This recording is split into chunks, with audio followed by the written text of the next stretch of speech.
اللہ کے نبی صلی اللہ تعالیٰ علیہ وسلم ارشاد فرماتے ہیں قیامت کے قریب میری اولاد میں ایک میرا بیٹا پیدا ہوگا جس کا نام محمد ہوگا، حضور صلی اللہ علیہ وسلم کے نام پر ہوگا، اور دنیا اسے لقب سے یاد کرے گی مہدی کے نام سے۔ اور حضور اکرم صلی اللہ علیہ وسلم نے ارشاد فرمایا میری نسل میں، میری اولاد میں، حضرت فاطمہ کی اولاد میں جب وہ پیدا ہوں گے دنیا میں اور پھر ان کی خلافت قائم ہوگی تو فرمایا گیا کہ پوری دنیا میں صرف اور صرف اسلام غالب آ کر رہے گا۔ اب وہ زمانہ کب آئے گا؟ ہاں، اللہ کا وعدہ برحق ہے۔ اللہ نے فرمایا یہ دین پوری دنیا پر غالب آ کر رہے گا، چاہے تم پسند کرو نہ پسند کرو۔ اب میری گفتگو کو بھی بہت سارے لوگ ناپسند کریں گے، وہ یہی کہیں گے ایک سامپردائک بھاشن ہے، یعنی ایک دوسرے کے بھید بھاؤ کی بات نہیں۔ میں کہوں گا اگر تم زندہ رہو گے تو دیکھو گے انشاءاللہ العزیز تم بھی اس چیز کو ایکسیپٹ کرو گے جو تمہاری روح کو سکون پہنچانے والی چیز ہے، تمہارے قلب میں اطمینان ڈالنے والی چیز ہے۔ اسلام کا مطلب ہی ہے پیس، کہ تمہارے دلوں میں اور روح میں وہ سکون پیدا کرتا ہے۔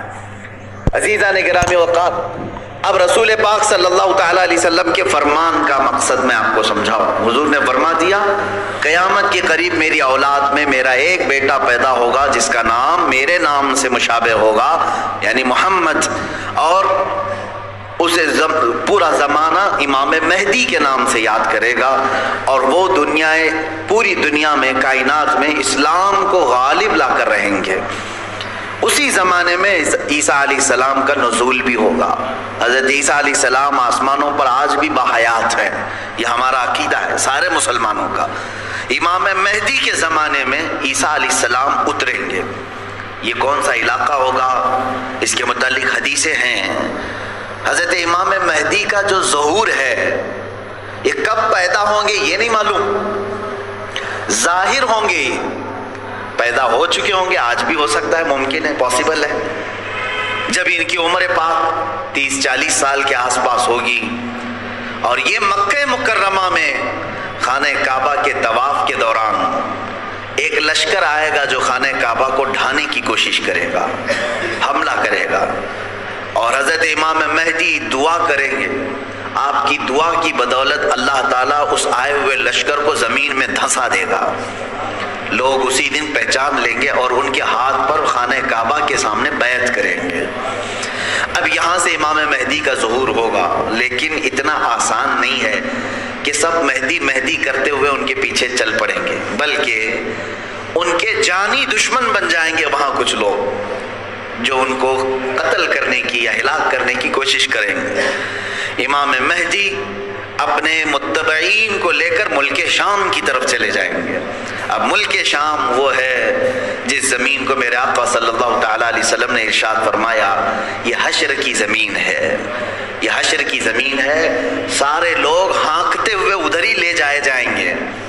آج شام سے سب بھاگ رہے ہیں، بمباری ہو رہی ہے، لیکن میرے آقا نے فرمایا ایک زمانہ ایسا آئے گا کہ سب ہجرت کر کے ملک شام کی طرف جا رہے ہوں گے، سب جمع ہو رہے ہوں گے، ملک شام جمع ہو رہے ہوں گے، اور وہاں امام مہدی پہنچیں گے اور وہاں آپ کی خلافت قائم ہوگی، اور عدل و انصاف اس قدر ہوگا کہ پھر وہ زمانہ آئے گا کہ شیر اور بکری ایک ساتھ چر رہے ہوں گے، کوئی ایک دوسرے پر حملہ نہیں کرے گا، اتنا امن قائم ہوگا۔ یہ رسول پاک صلی اللہ علیہ وسلم کی احادیث میں ہے۔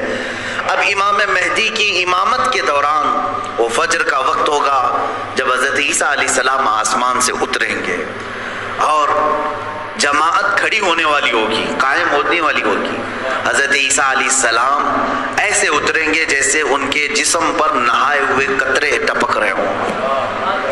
آپ کو حضرت امام مہدی پہچانیں گے اور آپ کو لا کر کے مصلی کی طرف بڑھائیں گے۔ نبی اللہ ہیں، روح اللہ ہیں، عیسیٰ ابن مریم سلام اللہ علیہ، قرآن پاک میں جن کے تذکرے ہیں، وہ اللہ تبارک و تعالیٰ کی نشانیوں میں سے ایک نشانی ہے، وہ عیسیٰ آئیں گے۔ اب وہ نبی جب امام مہدی ان کو آگے بڑھائیں گے، حضرت عیسیٰ علیہ السلام امامت کے لیے آگے نہیں بڑھیں گے، اور کیا فرمائیں گے ارشاد فرمائیں گے کہ یہ مصلح امامت امت محمدیہ کا حق ہے، آپ امت مصطفیٰ ہیں، آپ امامت کریں، ہم مقتدی بنتے ہیں۔ اللہ اکبر، رسول پاک صلی اللہ علیہ وسلم کے مقتدی بنے سارے انبیاء، یہ تو معلوم ہے، لیکن رسول کی ایک امتی کے مقتدی بھی عیسیٰ علیہ السلام بن رہے ہیں۔ میرے عزیزو، یہاں نبوت کا درجہ گھٹانا مقصد نہیں ہے، بلکہ یہاں امت مصطفیٰ کی فضیلت بتانا ہے۔ امام مہدی کی امامت ہوگی، اس کے بعد پھر جو دنیا میں حالات ہوں گے وہ کیا ہوں گے؟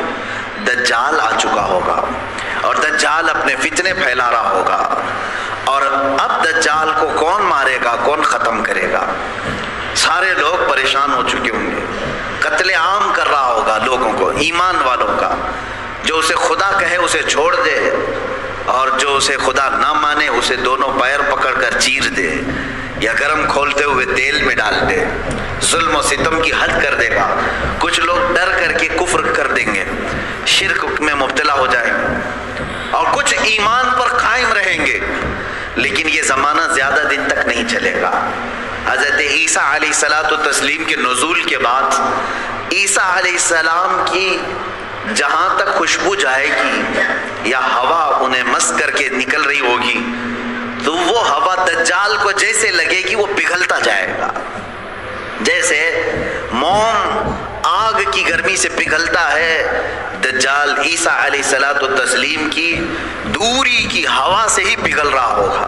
یہاں تک کہ مقام لد ایک جگہ ہے، اسرائیل میں ہے وہ آج، اور دنیا کا بڑا ایئرپورٹ انہوں نے وہاں پر بنایا ہے، مقام لد کا ایئرپورٹ بھی بنا ہوا ہے، اور حدیث پاک میں ہے عیسیٰ علیہ السلام مقام لد پہ اس کو اپنے تیر سے نشانہ بنائیں گے اور قتل کر دیں گے، اور امت مصطفیٰ کا یہ آخری فتنہ بھی ختم ہو جائے گا۔ اب اس کے بعد کیا ہوگا؟ وہی آیت جو میں نے تلاوت کیا، اللہ نے فرمایا هو الذی ارسل رسولہ بالہدی ودین الحق لیظہرہ علی الدین کلہ، وہ اللہ ہے جس نے اپنے رسول کو دنیا میں بھیجا ہے ہدایت کے ساتھ اور دین حق کے ساتھ، اس لیے کہ اس رسول کا دین پوری دنیا پر غالب آ کر رہے۔ اب یہ دین غالب آئے گا دجال کے خاتمے کے بعد امام مہدی کے ہاتھوں سے۔ ہر ملک یا ہر سلطنت جہاں کہیں تخت ہوگا وہاں پرچم صرف اسلام کا لہرا رہا ہوگا۔ وہ زمانہ آئے گا، وہ غالب ہو کر رہے گا دین، اور اللہ رب العزت نے یہ ارشاد فرمایا ہے کہ تم پر کسی اور کو پھر اللہ غلبہ نہیں دے گا۔ یہ زمانہ بھی کافی سال تک چلے گا، لیکن اس غلبہ اسلام سے پہلے کیا کیا ہونا ہے وہ بھی تو ہمیں جاننا ضروری ہے۔ آج کے وہی حالات ہیں جو مجھے اس گفتگو پر آمادہ کر رہے ہیں۔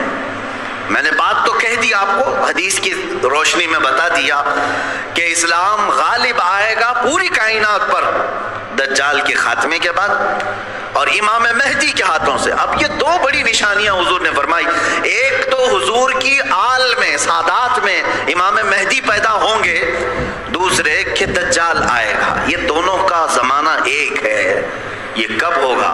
کیا اس سے پہلے کچھ نشانیاں ہیں کہ دجال آنے والا ہے؟ میرے عزیزو، ہم سے زیادہ نشانیاں یہودی پڑھ کر کے انتظار میں، عیسائی پڑھ رہے ہیں۔ ایک بات یاد رکھیں، دجال کے دشمنوں میں ہم ہیں اور عیسائی ہیں۔ وہ دجال کو اپنا دشمن سمجھتے ہیں، عیسائی، وہ اینٹی کرسٹ ہے، عیسائیوں کا بھی وہ دشمن ہے، لیکن یہودی اس کو اپنا مسیحا سمجھتے ہیں۔ وہ کہتے ہیں ہمیں نجات دلانے والا، ہمیں پوری دنیا میں غالب کرنے والا۔ جیسے آج ہم حدیث پاک پڑھ کر کے کہہ رہے ہیں امام مہدی آئیں گے اور پوری دنیا میں اسلام غالب ہوگا، یہودی یہ کہتے ہیں لوسیفر آئے گا یا دجال آئے گا، جس کو وہ مسیحا کہہ رہے ہیں، اور وہ ان کو نجات دلائے گا سارے ظلموں سے اور پوری دنیا میں ان کی حکومت قائم کرنے میں ان کی مدد کرے گا۔ اور اس لیے دجال کے آنے سے پہلے جو جو نشانیاں ہونی ہیں یہ یہودی خود کر کے دکھا رہے ہیں۔ کیا ہے؟ بڑی مقدس کتابوں میں یہ باتیں لکھی گئی ہیں۔ دیکھنا دجال کے آنے سے پہلے دنیا میں ایک بڑی علامت یہ ظاہر ہوگی کہ دنیا حق کو باطل بنا کر پیش کرے گی اور باطل کو حق بنا کر پیش کرے گی. یہ ہے آج سچ کو جھوٹ میں تبدیل کر کے دکھا دیا جائے، شعبدہ بازی، اور اچھے خاصے لوگ بھی، پڑھے لکھے لوگ بھی اس کو جھوٹ سمجھنے لگ جائیں، یعنی سچ کو جھوٹ بنانا اور جھوٹ بات کو سچ سمجھانا. یہ اس کام میں اگر سب سے زیادہ مہارت کسی کو ہے تو یہ دجالی میڈیا کو ہے. میڈیا آج دجال کے آنے کے راستے ہموار کر رہی ہے، اور خود عالمی میڈیا کی بات کر رہا ہوں میں، پوری دنیا کی میڈیا اس میں ملوث ہے. ذہنوں کو ڈائیورٹ کر دینا، اصل مدے سے بھٹکا دینا، یہ کام کون کر رہا ہے آج؟ سب سے زیادہ میڈیا کر رہی ہے. میرے عزیزو، سچ بات کو جھوٹ بنا کر پیش کرنا یہ دجال کے آنے سے پہلے ہوگا، اور کثرت سے ہوگا، کثرت سے ہوگا. یوں سمجھ لیں ایک پرہیزگار متقی شخص کو لا کر کھڑا کر دیا جائے گا اور اسے 100 لوگ بولیں گے یہ چور ہے، چور ہے، چور ہے، اور دنیا سمجھنے لگے گی کہ ہاں شاید چور ہے. دنیا سمجھنے لگ جائے گی. یعنی تقریباً 90% لوگ ان کی باتوں پر یقین کرنے لگ جائیں گے کہ شاید یہ چور ہے، شاید یہ چور ہے. اور اسی طرح کسی ظالم منحوس چور کو لا کر کے وہ کھڑا کریں گے اور کہیں گے یہ پرہیزگار ہے، یہ پرہیزگار ہے، یہ پرہیزگار ہے، اور دنیا اس کو پرہیزگار سمجھنے لگ جائے گی. کیا یہ دونوں چیزیں آج کرنے کے لیے پوری social media, internet, news channels نہیں ملوث ہیں اس میں؟ چوروں کو حکومت پر بٹھا کر کے ان کی فضیلت بیان کرنا ہندوستان سے زیادہ ہمیں کہاں نظر آئے گا؟ سب سے زیادہ ہمیں یہاں نظر آتا ہے جو پورے کے پورے ملک کو گبن کر کے بیٹھے، اسے مسیحات اور اسے لوگوں کا ایسا بے کسوں کا کس جس کو کہا جائے ایسا بنا کر پیش کرنا، یہ میڈیا کا رول ہے. عزیزان گرامی وقار، پورے ذہنوں کو ڈائیورٹ کیا جائے گا.